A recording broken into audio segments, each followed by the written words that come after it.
in my chapter, I try to look at the issues about prophethood and prophets, and the prophet as a last prophet, to Muhammad ﷺ, as their message, as their indications in our life as a word.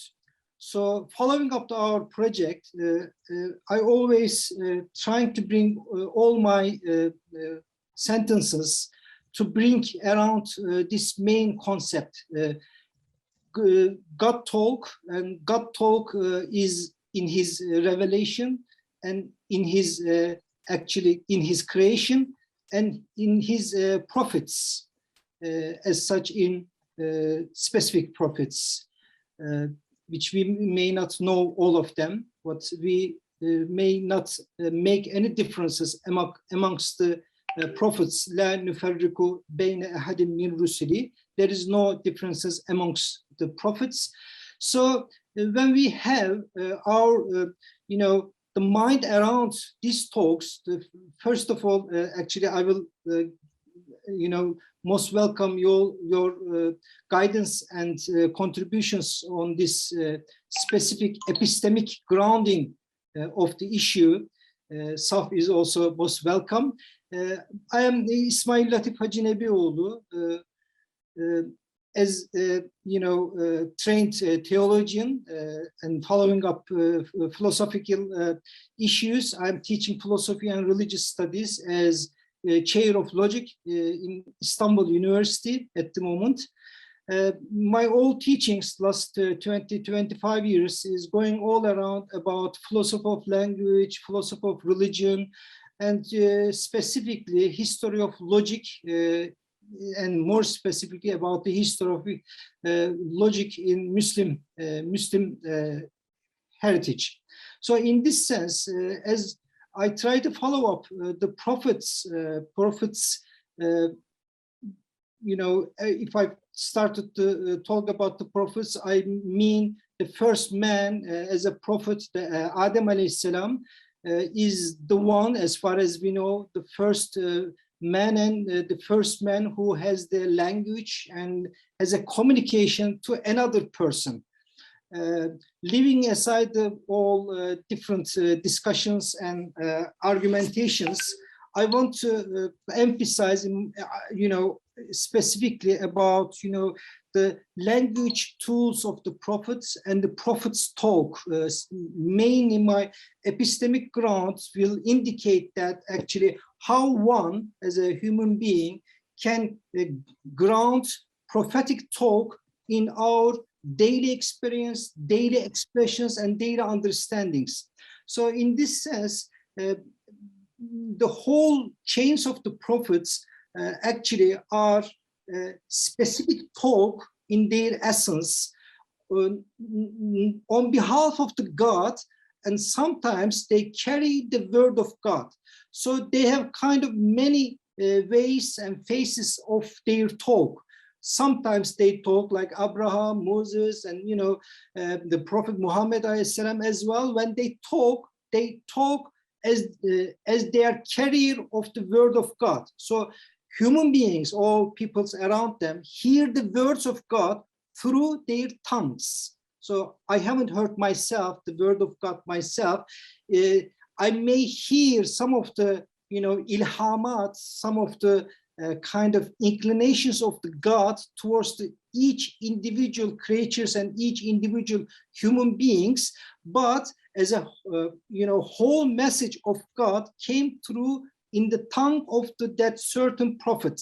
So that certain prophet spoke of the word of God to others, to other human beings who hear them, or they want to hear them, or they kind of neglect to hear those prophets. In this sense, when I say epistemic grounding, I am trying to emphasize to take this word as a ground of the source of the knowledge. The source of the knowledge will be kind of follow up in that prophetic talk. The prophets have this position to be source of knowledge. So they deliver their message in different faces, like, Bilal has mentioned, as a shepherd, as a messenger, as a, the guider, or as a, the ruler, and so on and so forth. I try to kind of, mention all these different faces, but in every cases, his words and action came together, and their actions also followed in their words, and their words are followed up in their actions. So this is actually interesting point for us to understand how a word of prophet or prophet's word can be related to divine word, as they are claiming, like Muhammad alayhi salam has lived in Mecca many years, but one day he came up in the mouth of the Mecca, and he said, oh dear people, if I say you something, would you believe? Some people are coming behind this mountain. They say, of course we will believe in you. So then he expressed his message. He is the messenger of God, and he carried the word of God. So he had his own proofs of being prophet in his words, he claimed. So what is the differences, this so-called self-claimed proposition and then false claims? So we always talk about, these features of the prophets, like, their words are correct, and their words are always in contact with the reality, and they are always trustworthy people. They are always so and so forth. I don't want to get into this in 15 minutes, but they are the features of the prophet. But what is the main point one might distinguish epistemically? Like Musaylamatul Kazzab, the much liar one in the South Yemen, he claimed, I am the prophet as well. But how one can distinguish these two distinct character, as a muhbir sadiq, who is the most trustworthy person, and he gives to his message, his guidance, his words and actions, and guiding people. I have other attributes there. This person is different than the other liar one. So one should have this logical analysis, how to distinguish two sides. So in this sense, I have many actually points in there, in this point. Traditionally, this is called Delail-i-Nübüvve, the proofs of the prophethood. But I don't want to just emphasize on this one, although I have some critiques. I am too much broadening the sense. Actually, there's a reason for me on this point, because the prophet and the prophets, either as a single last prophet, the Muhammad, or the whole silsila, all chains of the prophet, or each of them, like Abraham or Moses, all these carrying the same position. So they kind of support each other's epistemic position. If, like, Abraham alayhi salam is rightful, if he is right in his message, if he's correct in his message, if he's this, if he's that, he is supporting the Moses alayhi salam, and Moses alayhi salam is supporting the Jesus, and Jesus alayhi salam is supporting the whole chains of the prophethood since the beginning of humanity. So they kind of back up each other. So what are the points on their backup position in their logical analysis? I find them their languages, I find them their characteristics. Like, someone may say the truth, but may not be ontologically together with this ontological status in their own selves. So this is one of the criteria. They say things, and they also apply and applicate those things in their actions. In this sense, we can start, for example, another point in their own features, like their language tools. Language tools of the prophet, they indicate and they frame the reality talks. So regarding our project, the prophetic talk is all around the realistic talks. In this sense, one of the main main emphasis in my chapter, I am trying to, in all my sections, I'm trying to emphasize that actually the prophets and each prophet and the last prophet, actually, they are proposing us in their all variation, in their all various activities and whatever they have. Actually, this position should be in the same line, and their language, their personal features, and their how can I say, actually, their proofs for their prophethood are actually in the same line. So, for example, if we are talking about miracles in one section, I don't want to get into much detail, because the talk about the miracles like in nature and necessity is something else. But whatever we experience in the last prophet, his relation into nature is exactly the same feature in the other prophethoods, in the other prophets' life, in the chain of the prophethood. So in this sense, another example could go, I don't want to get into detail as well in this one. If one knows about anything, the question goes like this: how one know about anything about the reality? Okay, I can logically understand the reality, but I need someone who tells me in experience. This is the main line I'm trying to follow up throughout the chapter. Experience, tecrübe. So tecrübe is the prophet is giving the message of the God, but also he is the most living experience. This is the epistemic side of it. Living experience. So everyone can see him. Everyone may criticize him. Everyone may look into records of his being living experience. So living experience, I think, is very important as a word of God, word of prophet, and also we should actually add this word of the nature. They are saying exactly the same message, but I can experience with that person. One may say, actually, he lived 1400 years ago. Well, he still experience. It is traditional, as you may remember, kıyas-ı temsili. In logical epistemic grounding, one of the most inductive way is called kıyas-ı temsili.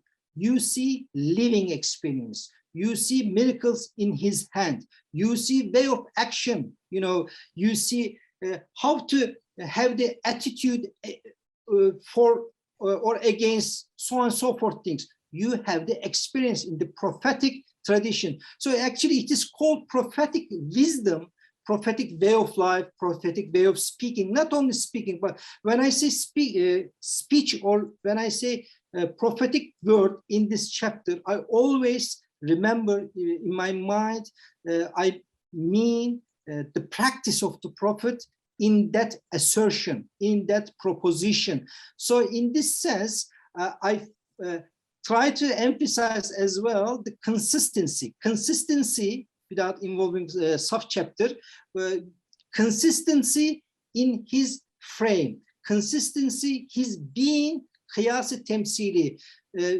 in most exemplary induction. So exemplary induction will remind me, how can I use his words as theoretical base?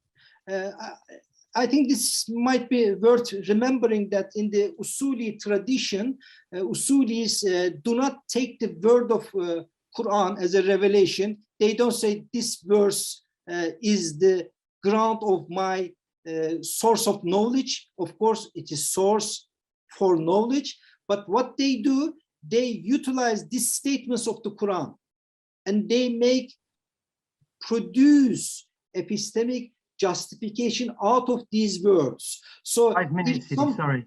Okay, if someone is kind of bring out any justification over these words, it is open to discussion. We may discuss about this, and you may produce schools, you may produce various of the discussions over this argumentation. Of course, the word of Quran is revelation as it is revealed and as it is kept as it is. And hadith, the words and the actions of the Rasulullah was kept in, Kütüb-i Sitte, Kütüb-i Khamse, and in all various books and in recordings. What I mean here, without involving on those technical discussions, I am offering that actually for, for wider audiences, we need to connect ourselves to the Prophet, his living experience, as he's living now with me. And I am trying to understand and justify my thinkings over his understanding, and purify, if you like. I'm not getting into supplication, purifying our hearts by publication. Already my dear colleague has done this. I am emphasizing that actually the purifying our justifications through understanding of his truth and the false preferences, because justification should go always how one produced argumentations. So when I produce argumentation, I am so-called Muslim, but all my thinkings may not be Islamic, or may not be according to Quran and Hadith. So in this sense, when I look at the Prophet, I need to purify my justification of argumentation. We have kind of the proof for the existence of God. They prove in the history also, they have been discussed. I'm not getting into that as well. I have done this in my PhD, but I am not much involving the points about the value of justification of the argumentation. I am trying to much emphasize that, for example, in the understanding of the prophetic frame, to produce my own argumentation over the, my aesthetical understanding, my shaping of my logos, my shaping of my, the pathos in the way of my ground of thinking. So I think when we talk about the ground of thinking, we have to go back to the tools of the language. What are the tools of the language? The Prophet was the man who he speaks of the Arabic in best way. He has the best manner of using the Arabic this way. So these are important. But what I'm trying to emphasize, of course, there are need for writing about each of them, but I am trying to bring the whole idea that those talks, to those prophetic words should be relevant to mind of people, and we need to bring intact of our justifications according to that. Truthfulness, coherency, consistency are amongst them. But of course, these are also very technical usages. But what the word of Prophet is teaching us, I think, the practicality. I mentioned this as well, practicality, but mostly simplicity of our understanding. In regard of our project as well, this simplicity is very important. It is related to each of us, each member of the humanity, everywhere, for everybody, in every shape. But all we need to emphasize that actually the prophets witnessing about justification of truth and reality is important. Last point that I want to emphasize, that in our time, maybe much longer time, but certainly in our times, we neglect to talk about prophethood. The prophethood in Islam is completely and distinctly different than any other religion. There are resemblances of Christianity and Judaism, and we talk about the prophetic Nostradamus, stories, but this is not story, this is the reality. And in order to emphasize the prophetic nubuwweh, the position and bring that in our minds is very important, and it will help to shape our minds and our understanding. I hope your contribution will help me as well to shape my chapter. Thank you very much. Thank you, Ote. Thanks for that. So now we've got about 15 minutes. Did I finish early? No, I think you bang on. You're spot on. So yeah, it's open to questions and comments. There's a couple. I'm gonna have to, or I think Mashi will probably read it. Colin, do you have your hand up? Let me just see. Yeah, I did. Thank you. Ismail, thank you. That was amazing. You didn't pause at all. It was beautifully flowing and it was wonderful. Thank you. And very, very clear. Basically, what I got from that, and you know, on a very simple level, for me, I mean, I'm simplifying it in my own mind, is that the Prophet, ﷺ, is his own proof. In other words, so the proof of Nabuwah is the Prophet himself. This is what I'm getting from your talk, your presentation, that the Prophet is a kind of self-contained man who includes all of the proofs and indications and allusions of his own truth, of his own prophethood, from his acta and dicta, you know, from the things that he did, from the things that he said, from his behavior, from his fitra, from his interaction with other people, from all of these things. They all constitute experiential proofs. Am I understanding that correctly? To be honest, thank you very much for these comments, Colin. Actually, I am very much appreciating that. I hope to do these discussions in my writings as well, inshallah. Actually, in a way, to be honest, you know, as someone who worked on the proofs for existence of God, I want to say, you know, I agree with that partially. So the Prophet Muhammad was self-evidential, experimental, but also from the outer audiences, you know, there are many features were welcomed by the non-believers. Like, you know, Muhammad al-Amin was not the title given by Muslims, also by larger audience. So I think we have 2 points there. There is a self-evidential part of the Prophet. Someone is claiming, I want to be very careful on this because I'm using kind of the much neutral language, which may, I may not be allowed that. The Prophet is self-evidential in his claim in a way. He says the things, but any rational man who hears that, who hears the Rasulullah Sallam, he is very much close to accept this is the reality. As a Muslim, I accept it. He is the you know, servant of the God, and also he is the prophet of the God. But also in our times, there are so many attacks on those proofs, so many attacks. How do you know this? How can you prove he is the prophet? How can you accept the Quran is the word of God? Of course, these discussions are not new, but I think methodologies are changing as well. Some of them remaining exactly the same, but some of them are changing. So maybe we need to much clarify how he was self-evidently, he was who he was.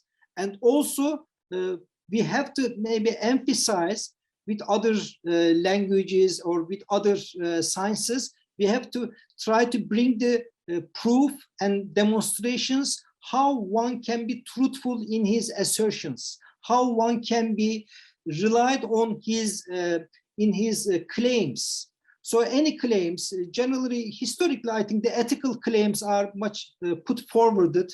You know, he was a trustworthy man. He was very ethical man. He has, you know, very high akhlaq, you know, as a hadith, you know, he was created in the most strong man in ethics.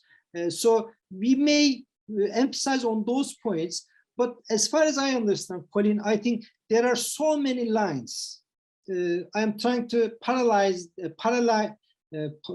parallel this to, there are kind of endless proofs for the existence of God. There are endless proofs He's being unique, He's being the only one. There are many and endless proofs for Him, for God. Also, we have almost endless proofs and endless examples, endless demonstrations for the Prophet Muhammad. He is the Prophet. He is the one who has the revelation, who is the one who has the action. So for ordinary man, sometimes we don't, we don't need much evidence. Just we see someone, we have, trust on that issue or assertion, or we need more proofs, we need more demonstration. So Quran is example for His word. So the other prophets, I'm trying to also emphasize this, there are other proofs. Other prophets prove the Muhammad is the prophet. Through consensus, kind of, consensus. They support each other. This is the one example, for example. Okay, thank you. There's a saying in Persian, they say, "Aftab amad dalila aftab." The sun came, and that is proof of the sun.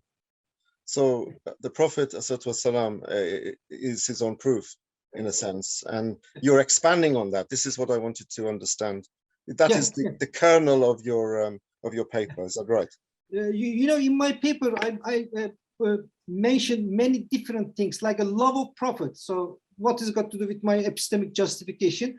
For example, I took love of the prophet is also self-evidentially shows that person was rightful. That person was kind of, was the highest guidance, kind of, Okay. Thank you. Thank you. Thank you very much.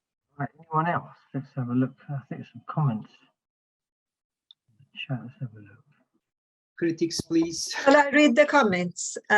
Okay. I am thinking about Udabiyah here, when some left Islam for this point here, what they understood the Prophet to say and the action not immediate happening. It shook even Omar at this point. Do you explore this situation? On the other hand, the case of Abu Bakr, the weight of his faith was based on immediate belief without need of proof of actions. Do you discuss this in relation to Nabi, Sadiq, Mujahid, and Saleh mitigation of this point you make? Actually, in our last, thank you very much for the contribution and question, actually.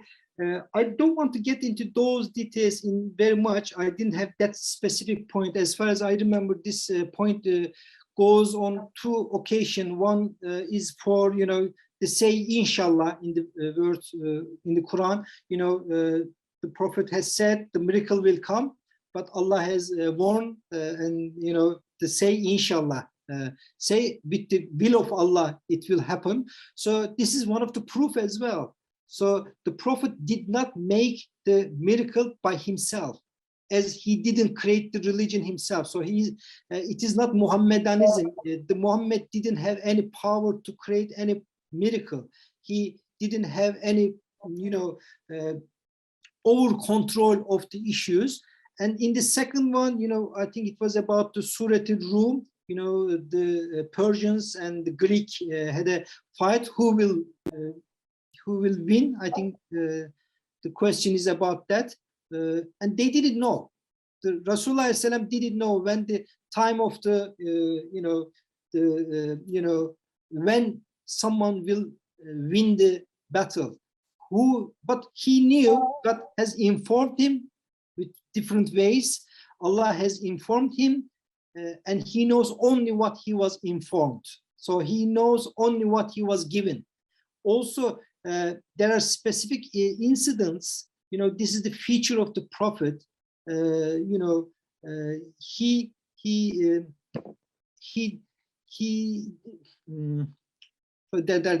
are different points. I don't know if this was helpful.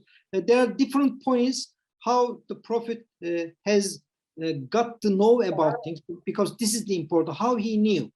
Because I knew, I have some non-Muslim